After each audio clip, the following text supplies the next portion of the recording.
کامیابی جس پہ ہم بہت خوش ہوتے ہیں. مجھے اپنا جب بھی میں یہ آیت پڑھتا ہوں نا مجھے میٹرک کا رزلٹ یاد آتا ہے. میں نے میٹرک میں حسب معمول شرارتوں کے علاوہ کچھ بھی نہیں کیا تھا. ہم لوگ شرارتی تھے ایک نمبر کے, اللہ تعالیٰ معاف فرمائے. غلط قسم کی شرارتیں نہیں تھیں, کوئی غیر اخلاقی. دل چاہتا تھا کہ پڑھنے کے علاوہ دنیا کا ہر کام کیا جائے, کیونکہ سچے پاکستانی ہونے کی دلیل ہے. تو مجھے امید ہی نہیں تھی کہ میٹرک میں کوئی اچھے نمبر آئیں گے میرے, اور نقل بھی نہیں کرنی تھی. یہ بھی فیصلہ کیا ہوا تھا وہی نقل بھرے نہیں چلانے. گھر سے صلواتیں شروع ہو چکی تھیں کہ اس کا رزلٹ کوئی اچھا نہیں آئے گا. امتحان کے دنوں میں پھر ہم پر ایک ٹینشن مسلط ہوتی تھی کہ یار اب کچھ پڑھ لو, پورے سال تو کھیل کود میں گزارا ہے, شرارتوں میں مستیوں میں. اب ایک گھر والوں کا دباؤ بھی ہوتا تھا, تو بالکل امتحان جب سر پہ کھڑا ہوتا تھا پھر پڑھنے کی کوشش شروع کرتے تھے. یہ ہو کیا رہا ہے, کتابیں لے کے بیٹھے ہوتے تھے. تو مجھے یاد ہے اپنا دن کہ میٹرک کا جب رزلٹ اناؤنس ہوا تو میں نے کہا میرا تو پتہ نہ صاف ہو جائے کہیں. تو میرا بی گریڈ آیا اور بڑی اچھی پرسنٹیج تھی, اے گریڈ تو نہیں لیکن بی. میں بہت خوش تھا اس دن. حالانکہ یہ بہت وقتی یہ خوشی ہے, یعنی اگر آپ فیل بھی ہو جاتے تو ایک سال سپلیمنٹری میں آپ ٹرائی کر لیتے یا اگلے سال دوبارہ دے دیتے. گھر والوں سے تھوڑی سی صلواتیں سننے کو ملتی نا, کھانا پینا بند تھوڑی ہونا تھا, وہ اسی طرح چلتا رہتا. اور اگر گھر والوں کی ٹینشن سے بچنا ہے تو دوبارہ فیل ہو جاؤ, پھر اگلے سال پھر فیل ہو جاؤ, تو گھر والے خود ہی بیزار آ کے کہتے ہیں کچھ اور کر لے بھائی. جب بھی آپ کو کوئی ٹینشن دے نا وہ کام بار بار کرو, اگلا خود پریشان ہو کے آپ کو پریشان کرنا چھوڑ دے گا. اصول یاد رکھو. دوسری شادی کر لی, مصیبت میں آ گئے, صلواتیں گالیاں تیسری بھی کر لو, مزید گالیاں پڑ رہی ہیں, مزید ڈپریشن میں جا رہے ہو, ٹینشن میں ایک اور کر لو, جیسی کی تیسی. لوگ خود ہی بیزار آ جائیں گے, یہ بندہ ٹھیک ہے ہی نہیں, اس کو اپنے حال پہ چھوڑ دو. تو لوگ آپ کا کانفیڈینس چیک کر رہے ہوتے ہیں, ٹھیک ہے نا, یہ کتنا ڈھیٹ ہے. تو ایک دفعہ فیل ہو گئے, اگر آپ چاہتے ہو کہ ٹینشن پارسل کرو, خود ٹینشن نہ لو, تو دوبارہ بھی فیل ہو جاؤ. خیر ہمیں توقع نہیں تھی, بہت اچھے نمبر آ گئے تو بڑی خوشی ہوئی. تو مجھے وہ دن یاد آتا ہے. آواز صحیح آ رہی ہے آپ سب کو؟ تو مجھے وہ دن یاد آتا ہے کہ یار کتنی خوشی تھی, حالانکہ وہ تھوڑے دنوں کی ہے. کوئی ایسا بھی نہیں ہے کہ فیوچر اگر فیل ہو رہے ہیں تو ہمیشہ کا فیوچر تباہ ہو گیا. او بھائی سپلیمنٹری میں دے دینا, اگلے سال دے دینا, اگلے نہیں تو اگلے سال, ایک سال ضائع ہو جائے گا نا. اور پھر دنیا میں ہر کامیاب آدمی کے پیچھے تعلیم تھوڑی ہے. آپ تو ماشاءاللہ باڈی بلڈر ہیں, آپ جم چلا رہے ہیں نا, تو اس کا ایجوکیشن سے کوئی تعلق ہے؟ بالکل بھی نہیں. اگر یہ پڑھے لکھے زیادہ پڑھ لیتے تو یہ جو ابھی ان کو عزت یا ترقی ملی ہے, صحت ہی نہیں ہوتی. سب سے پہلی بات ہی دنیا میں, دنیا کی نعمتوں میں سب سے بڑی نعمت صحت ہے. ایک آدمی جو پی ایچ ڈی ڈاکٹر ہو یا کوئی بہت بڑی فلم ہو, صحت اچھی نہیں ہے, اس سے وہ ٹماٹر بیچنے والا زیادہ اچھا ہے جس کی صحت اچھی ہے. سمجھ رہے ہو؟ جو صحت اچھی ہے نا, جو ٹماٹر بیچ رہا ہے وہ زیادہ اچھا ہے.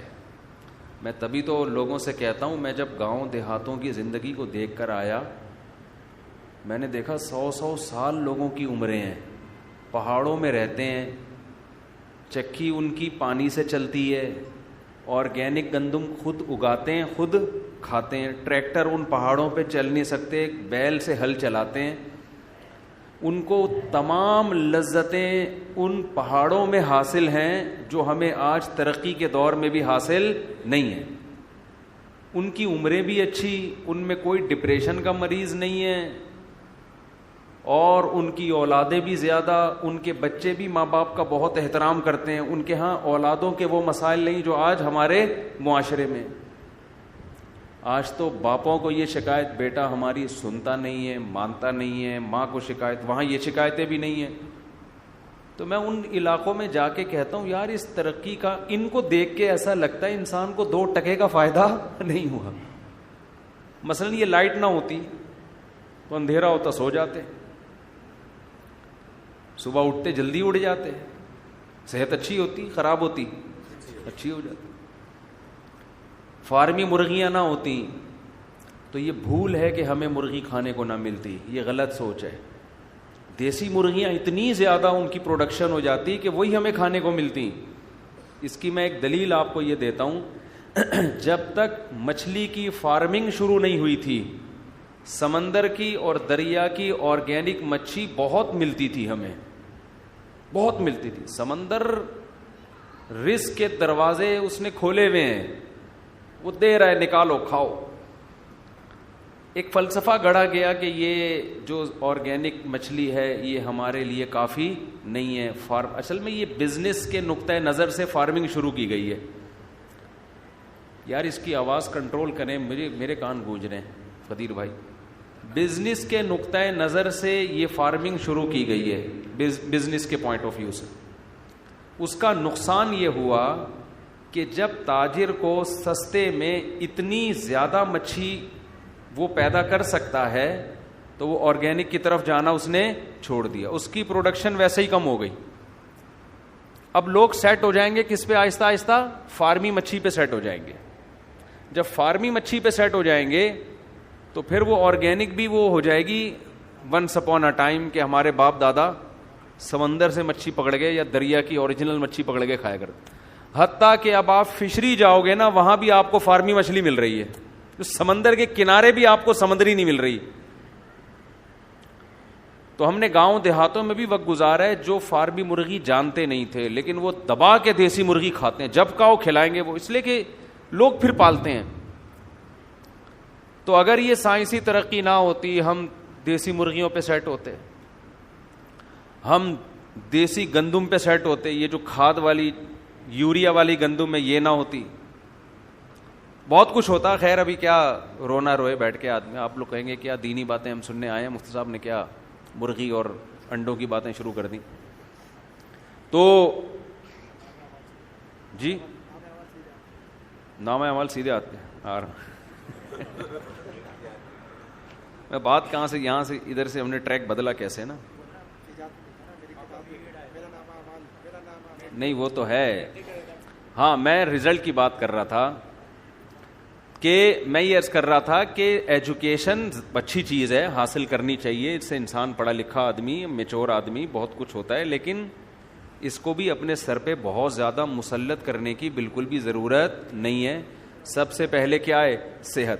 اگر آپ کوئی چیز اپنے اوپر مسلط کر لو گے تو آپ کی صحت گئی بھاڑ میں, نہیں تیل لینے. سمجھ رہے ہو نا؟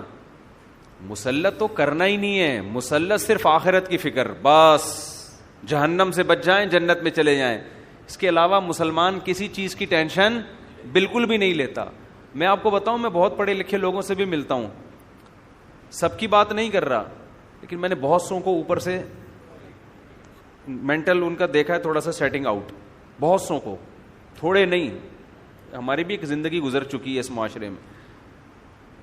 پورے صحیح سیدھے نہیں, پورے صحیح نہیں ہوتے وہ, پورے صحیح. میں نے ان لوگوں کو دیکھا ہے جو کچھ زیادہ پڑھے لکھے نہیں ہوتے. معذرت کے ساتھ میں کوئی ایجوکیشن کی نفی نہیں کر رہا, بلکہ ایسے لوگوں کو بھی دیکھا ہے جو پڑھ پڑھ کے پاگل ہو گئے, بالکل بالکل ہی پاگل ہو گئے, دماغی توازن بالکل خراب. اس کی ایک وجہ تو یہ ہوتی ہے کہ ٹینشن بہت لے لیتے ہیں. امتحان کے دنوں میں کتنی ٹینشن ہوتی ہے پتہ ہے نا آپ, اتنی پاگل ہو رہا. ہمیں تو یاد ہے اپنا زمانہ, اتنی دماغ میں ٹینشن ہوتی تھی کہ اف, پیپر ہے, کل پیپر ہے, پرسوں پیپر ہے, کیا ہوگا کیا ہوگا. ایک عجیب. پہلے زمانے میں ہمارے علماء نے کمپرومائز نہ کرو, اور اللہ پہ اعتماد اور توکل کرو گے تو ٹینشن ختم ہوگی. اللہ پہ اعتماد نہیں ہے نا, اسباب پہ نظر ہیں, یہ کروں گا تو یہ ہو جائے گا, یہ نہیں کیا تو یہ نہیں ہوگا, تو گئے بس کام سے. جب ڈکشنری سے اللہ نکل جاتا ہے نا, پھر آدمی کہتا ہے اگر میں یہ کروں گا تو یہ ہوگا, یہ نہیں کروں گا تو یہ نہیں ہوگا, اور یہ کیا جا نہیں رہا ہے مجھ سے. یعنی وہ کہتا ہے اگر میں پڑھوں گا تو عزت ملے گی, پیسہ ملے گا, نہیں پڑھوں گا تو نہ عزت ملے گی نہ پیسہ ملے گا, تو چلو پڑھ لو. اب پڑھنے کے لیے بیٹھا ہی نہیں جا رہا اس سے,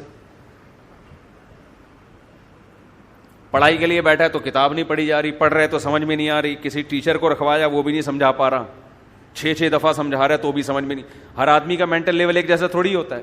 پھر آدمی کہتا ہے کیا عذاب میں پھنس گیا یار میں, پھر الٹے خیالات. ابے میرا وہ فلاں دوست تو پڑھ لیا تو امریکہ چلا گیا, تو بیٹا گٹر کے ڈھکن صاف کرے گا بیٹھ کے, اپنا فیوچر تو دیکھ لے. میں نے اپنی زندگی میں اس طرح لوگوں کو اپنے سامنے پاگل ہوتے ہوئے دیکھا ہے. ہمارے محلے میں ایک نوجوان تھا, پڑھ نہیں سکا, وہ ڈپریشن سے پاگل ہو گیا, اتنا پاگل ہو گیا کہ جو بالکل پاگل نہیں ہوتے, بال کھول کے گھوم رہے ہوتے ہیں, یہ والا پاگل. کبھی ٹریفک پولیس والا بنا ہوتا تھا, وہ حقیقت ہے, جیسے پاگل والی حرکتیں ہوتی ہیں. ایک دن کیا ہوا, مین روڈ بلاک کر دیا اینٹوں سے, اور ٹریفک پولیس والا بنا ہوا ہے, گاڑیوں کو یوں کر کے روک رہا ہے, ایسے ایسے کر رہا ہے. چلو عجیب یعنی بالکل ہی قابل ترس ہو گیا. وہ ہوا کیا, پڑھنے کی اس کی چاہت تھی لیکن پڑھ نہیں سکتا.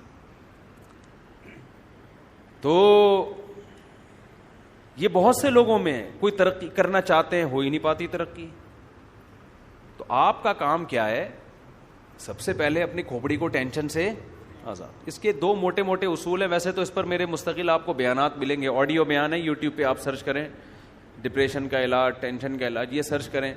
لیکن اس کے علاوہ 2 چیزیں ہلکی پھلکی. ایک تو یہ سمجھ لو دنیا مسافر خانہ ہے.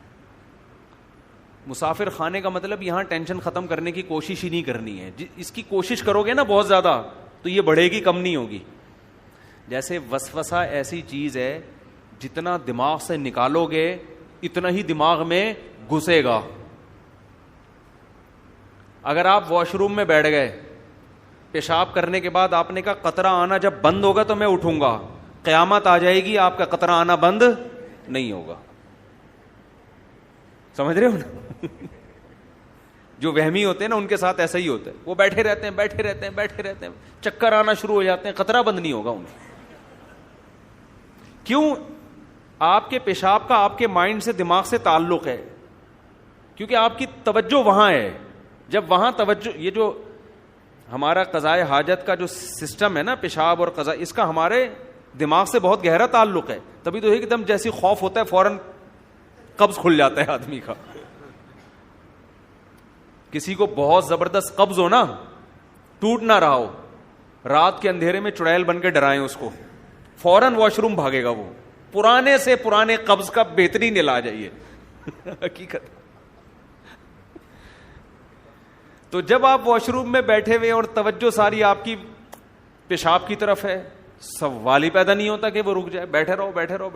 اس کا علاج ہے کہ تھوڑی دیر بیٹھو, جب خیال ہونے لگے کہ یار اب بند ہو گیا ہوگا, استنجا کرو, پتلی گلی سے نکل لو, ٹھیک ہے نا.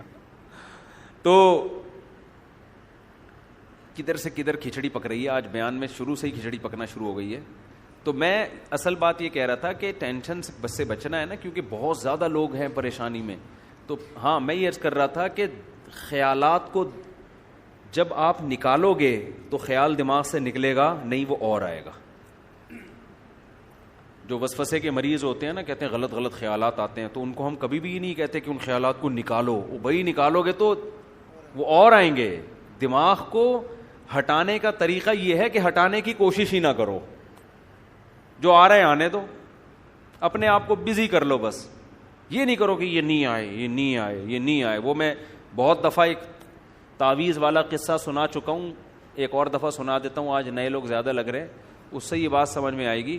ایک پیر صاحب نے کسی کو تعویذ دیا, لاکھوں روپے لے لیے, اور کہا کہ یہ تمہارا تعویذ اس وقت کام آئے گا جب تم یہ تعویذ کو لے کے جب گھر میں داخل ہو تو تمہارے دماغ میں کالے کتے کا تصور نہیں ہونا چاہیے. اب کس پاگل کے دماغ میں کالا کتا ہوتا ہے گھر میں داخل ہوتے ہوئے یار؟ کھوپڑی میں خام خام میں اس میں کالا کتا ڈال دی. اب اس نے کہا لاکھوں روپے کا تعویذ نہ برباد ہو جائے تو کالا کتا دماغ سے نکالو, ورنہ لاکھوں روپے کا تعویذ کیا ہو جائے گا؟